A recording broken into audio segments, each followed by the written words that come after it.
Okay, so real talk for a sec. How many of you out there have totally had that moment? You know, the one where you realize you need to talk to your kid about like drugs and alcohol, and it kind of makes you want to hide under a rock? Yeah, it's definitely up there on the list of fun parenting conversations. Totally. It's Yeah. like this giant looming thing, and Yeah. we'd all rather just like pretend it doesn't exist, right? Yeah, but, and you know this, we can't exactly ignore it forever, can we? Exactly. It's like that old saying, the birds and the bees, except, you know, way less cute and way more important. So that's exactly why we're doing this deep dive. We're diving into this whole talking to your kids about drugs and alcohol thing. We're going to break it down so you can feel prepared and ready to tackle those conversations. Think of us as your guides on this journey, helping you give your kids the info they need to make smart choices. And let me tell you, when I first started digging into this guide, something really surprised me. They actually recommend starting these conversations way earlier than you might think, like around 8 years old. Yeah, no, 8 seems kind of young, right? But it really makes sense when you think about it. I'm all ears. Tell me more. Well, think about how kids that age are like sponges soaking up info constantly, right? Right. When you start these conversations early on, it becomes more of a normal, like, everyday thing instead of this big, scary topic. So you're saying like rip the Band-Aid off early. Exactly. Get those lines of communication open early. So what's the best way to actually talk to a kid that young about this stuff? The guide mentioned using teachable moments, like using something you see on TV or in a movie as a jumping off point. Exactly. It's about finding those natural opportunities to weave these conversations into your everyday life. Like, let's say you're watching a show and a character lights up a cigarette. You could say something like, "Whoa, did you see that? Smoking can really hurt your body, especially your lungs, making it hard to breathe. Our bodies are pretty awesome, and we want to keep them healthy, right?" I like that. It's not about like launching into a big lecture. It's about keeping it simple and age appropriate. For sure. You're just planting seeds at this age. Starting the conversation. So we've talked about those early convos, but what about when they get a little older? Like, how do you navigate those tricky teenage years? Teenagers. Yeah, those are fun. This guide seems big on asking questions instead of going into lecture mode, which, let's be real, can be hard for us parents to resist sometimes. Oh, tell me about it. But here's the thing about teenagers, more than anything. They want to feel heard and understood. When you take the time to really, truly listen to them, it makes a world of difference. The guide actually talks about this thing called reflective listening, where you basically repeat back what you're hearing to make sure you're on the same page. It's like you're showing them, hey, I'm not just waiting for my turn to talk. I actually care about what you have to say. Exactly. And that can make them way more open to talking, especially about a topic like this. Speaking of, there was this one line from the guide that really stuck with me. It said, and I quote, "For example, a parent saying, 'be smart,' may think they're asking their child not to drink. However, the child may understand the instructions as, 'don't drink too much alcohol.'" Oh, yeah. Isn't that so true? Like, we think we're being totally clear, and they hear something completely different. It's like we're speaking different languages sometimes. Wait, That's why it's so important to be super specific about your expectations and the rules. Don't leave any room for, like, misinterpretation. so instead of saying something vague like, don't hang out with those kids, it's better to be direct and say something like, I'm not comfortable with you going to parties where there might be drugs or alcohol. Maybe we can brainstorm some other plans together. Exactly. You're setting clear boundaries, but also, like, keeping that door open for conversation and connection. It's about working with them, not against them. I like it. So we've covered those early conversations, setting those clear expectations, keeping that dialogue open.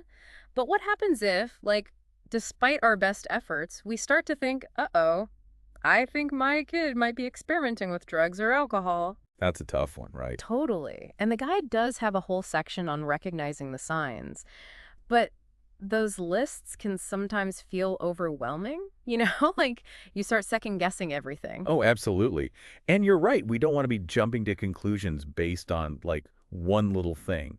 But there are some subtle shifts in behavior that might warrant taking a closer look. Okay, so what are some of those red flags we should be watching for? Well, instead of listing out every single sign, let's focus on a few that might fly under the radar. Like, have you noticed a sudden, drastic change in their friend group? Maybe their grades have taken a nosedive out of nowhere. Or what about their hobbies? Have they completely lost interest in things they used to love?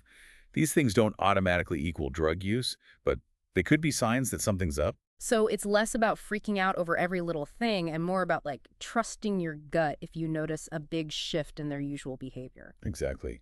It all circles back to that open communication we talked about. It's about being a supportive presence in their life, not a detective constantly searching for clues. That's a really important distinction. For sure. And, this whole conversation reminds me of something else really important from the guide. It's not about scaring our kids into submission. It's about giving them the information and tools they need so they can make their own informed choices. Yes, 100%. We're not trying to control them. We're empowering them. Okay, so we've covered those early conversations, the importance of crystal clear expectations, and how to spot those potential red flags. But what happens when those red flags turn into something more? Like, what if you find out your child actually is using drugs or alcohol? That's a whole other level. It is. And honestly, there's no easy answer or a one-size-fits-all approach. Depends on so many factors, like how old is your child? What are they using? Is it a one-time thing or has it been going on for a while? So many factors, like you said. But I'm guessing, regardless, step one is try not to completely freak out. Easier said than done, I know. But you're right. As hard as it is, staying calm is key. Remember, your child is probably feeling a whole bunch of emotions too. Fear, shame, maybe even anger. If you come at them yelling or being super accusatory, they're going to shut down immediately. And that's the last thing you want. Okay, so what's the alternative? How do you even begin that conversation without making things worse? The guide suggests starting by simply laying out the facts as you know them. Something like, hey, I've noticed some changes in your behavior lately, and I found whatever you found. Just stick to what you've observed. Avoid making assumptions or accusations. Then let them know that you're coming from a place of love and concern, like, I love you and I'm worried about you. So it's about expressing your concern without making them feel like they're being attacked or judged. Exactly. And this is the tough part. Be ready to listen way more than you talk. Let your child share their side of the story without interrupting them. You might not like everything you hear, but it's crucial that they feel heard and understood. I can only imagine how tough that must be in the moment. Oh, for sure. It takes so much strength and restraint. And remember, this isn't about you trying to fix everything right this second. It's about opening the door for a real, honest dialogue and letting them know that you're there for them no matter what. There's a part in the guide that really resonated with me, and it's about getting professional help if needed. And it's not about, like, getting your kid in trouble. It's about getting them the support they need to make healthier choices. Yes, 1,000 times yes. A doctor can assess the situation, give you and your child accurate information about the risks involved, and even recommend resources like therapy or counseling. Never, ever hesitate to reach out for professional help. It's not weak, it's responsible. Like, it takes a village, right? Exactly. And it's important to remember that even with professional help, this journey might have bumps in the road. There might be setbacks, moments of frustration, maybe even anger. But the key is to stay consistent. Keep those lines of communication open and never, ever give up on your child. Never give up hope. Never. Even in the darkest of times, there's always hope. This is going way beyond just drugs and alcohol, isn't it? It's about the foundation we're building with our kids. Communication, trust, being there for them no matter what. 100%. These conversations, even when they're tough, they show how much we love and care about our kids. Absolutely. And, speaking of going a little deeper, the guide touched on something that I think is worth exploring even more. It talked about how teenagers might turn to drugs or alcohol for all sorts of reasons. And one of those reasons was to try and cope with tough emotions like stress or anxiety. It's a really important point that often gets overlooked, isn't it? We get so focused on the substance itself that we forget to address the underlying reasons why they might be using in the first place. It's like we're so busy putting out the fire that we forget to look for what started it in the first place. Exactly. And you can't tell a kid to just say no without giving them the tools and support to actually deal with those feelings in a healthy way. So what can we do? How do we give them those tools? Well, the guide talks about how important it is for us as parents to model healthy coping skills ourselves. Interesting. So it's not just about what you tell your kids about managing stress or dealing with difficult emotions, but what you're doing yourself. Exactly. Think about it. Do you reach for a glass of wine every time you're stressed? Or do you take a walk, listen to music, call a friend? Our kids are always watching us, even when we don't realize it. It's about walking the walk, not just talking the talk. Exactly. And even beyond just modeling those healthy behaviors, you can actively teach your kids some specific coping strategies. Things like mindfulness exercises, deep breathing techniques, journaling. These are all super powerful tools for managing stress and anxiety in a healthy way. It's like giving them a whole toolbox full of different coping skills that they can use throughout their lives. I love that analogy, a toolbox of coping skills. And just like any skill, it takes practice. Encourage your kids to try different things and see what works for them. What works for one person might not work for another, and that's okay. It's about finding what works for them. Exactly. And if you're concerned about your child's ability to cope, don't hesitate to reach out to a mental health professional. They can offer additional support and guidance. It all comes back to that idea of it takes a village. We don't have to navigate this alone. Absolutely. We're all in this together. This deep dive has been seriously eye-opening. It's given me a lot to think about, not just as a podcaster, but as a parent myself. Me too. Parenting is a wild ride, isn't it? Full of ups and downs. It really is. And you know, as we're wrapping up this part of our deep dive, I can't stop thinking about this idea that the guide talked about how sometimes teenagers might use drugs or alcohol to fit in, but also to cope with things like anxiety. So here's my final thought for everyone listening. How can we as parents equip our kids with those healthy coping mechanisms so they don't feel like they need to turn to substances? Let's keep that conversation going because our kids are worth it. They are. And this guide, it's almost like a roadmap, right? It gives you those tools and strategies to navigate this really tough stuff. It's like, we get it. Talking about drugs and alcohol with our kids can feel huge and overwhelming. So let's break it down into smaller, more manageable pieces. Exactly. You've talked about starting those conversations early on, keeping those lines of communication open, recognizing those potential warning signs. We talked about what to do if you think your kid might be using and the importance of asking for help when you need it. We also just scratched the surface on a really important point. That whole idea from the guide about teenagers sometimes turning to drugs or alcohol as a way to deal with all those tough emotions, stress, anxiety, all of it. Right, and that's where giving them those healthy coping skills is so crucial. Because if we can teach them how to deal with those feelings in a positive, healthy way, they're less likely to look for an escape in things like drugs or alcohol. Right. 100%. It's all about giving them alternatives, those healthy outlets.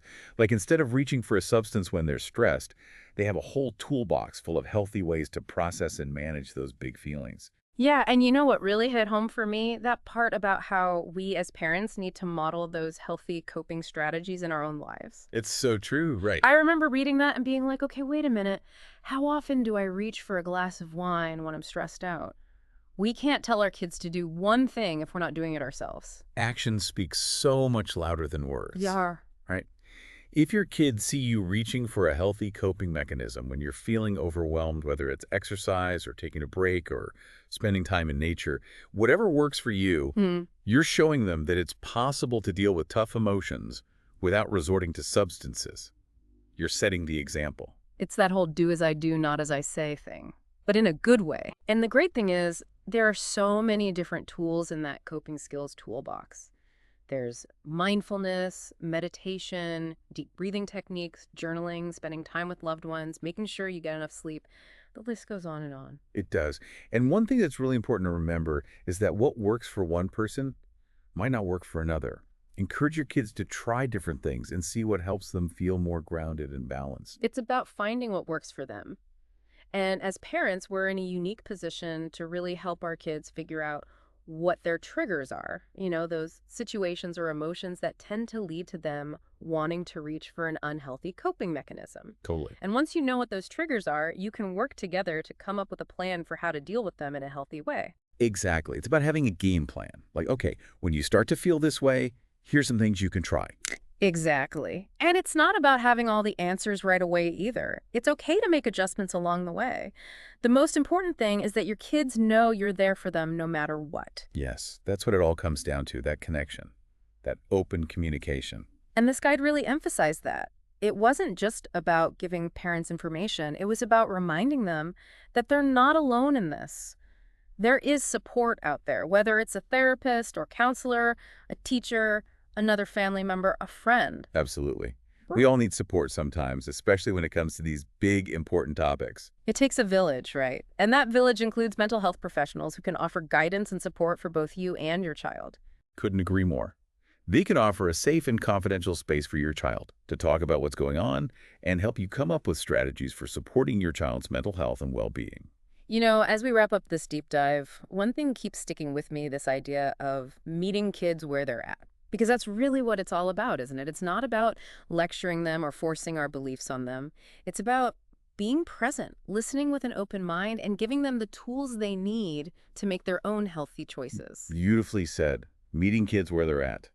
Because when they feel seen and heard, when they feel understood, they're so much more likely to open up and let us in.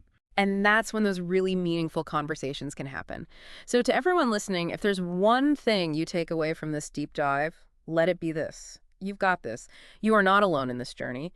There are so many resources available to help you navigate these conversations with your kids. You have the power to give them the tools they need to make healthy choices. And remember, it's never too early or too late to start. It is, and you're right. There's no magic formula or like a one-size-fits-all answer, is there? Every kid is different, every situation. So many factors, but I'm guessing no matter what, step one is probably try not to completely freak out. Oh yeah, easier said than done, I know from experience. But you're right. As hard as it is, approaching the situation calmly is super important. Even if you're freaking out internally, try to stay calm on the outside. Because your kid is probably feeling a whole roller coaster of emotions right now, scared, ashamed, maybe even angry, right? Makes sense. If you come at them yelling or being super accusatory, they're going to shut down instantly. Yeah. And that's the opposite of what you want. Okay, so what's the alternative? How do you even begin that conversation without making things a million times worse? The guide I was looking at, it actually suggests just starting by stating the facts, like just laying it out there calmly.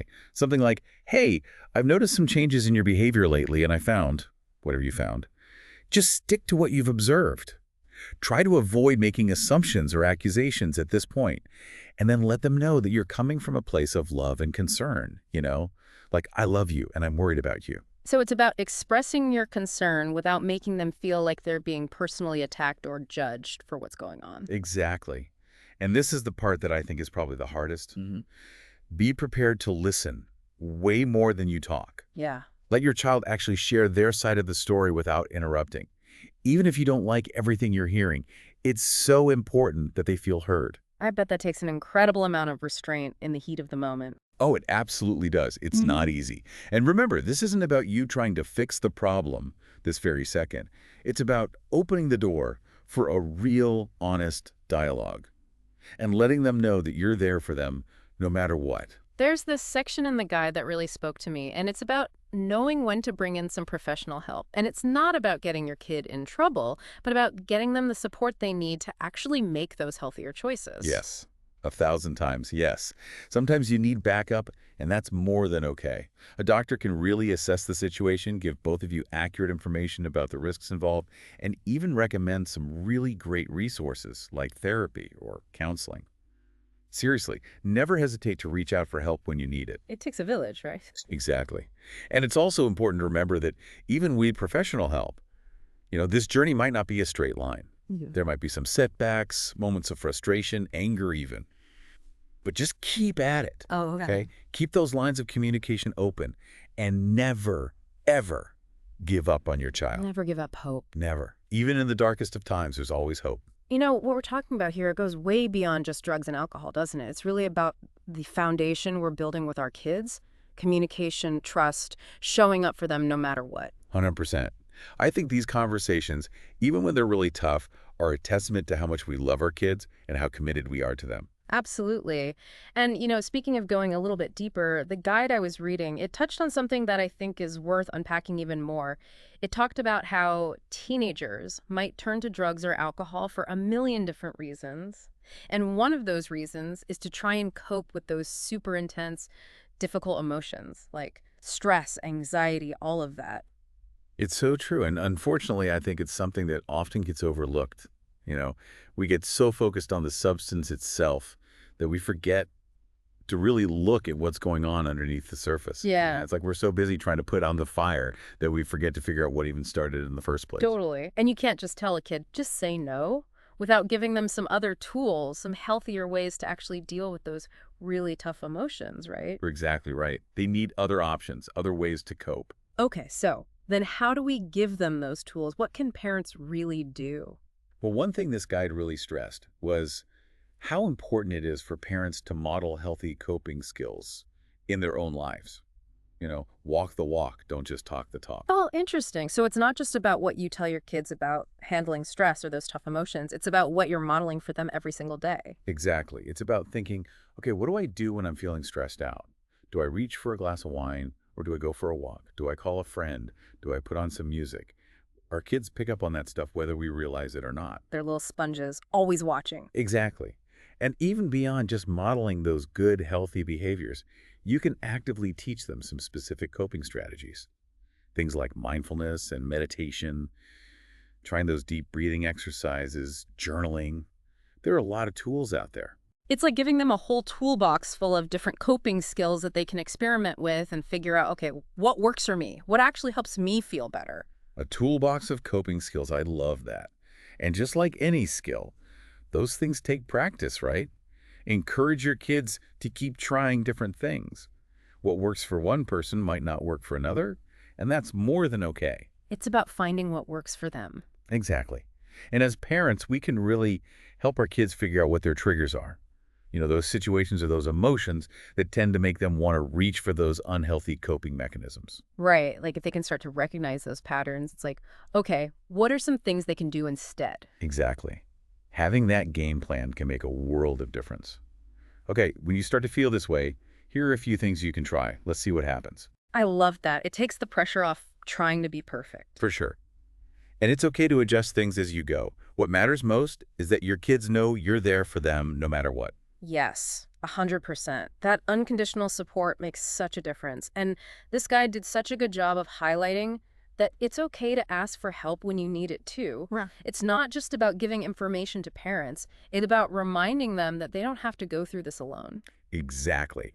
There's no shame in reaching out for support, whether it's from a therapist or a counselor, a teacher, another family member, a friend. It really does take a village. And that includes mental health professionals who can offer incredible guidance and support for both you and your child. Absolutely. They can be such valuable resources, offering that safe and confidential space for your child to really open up about what they're going through and helping you develop those strategies to best support your child's mental health and well-being.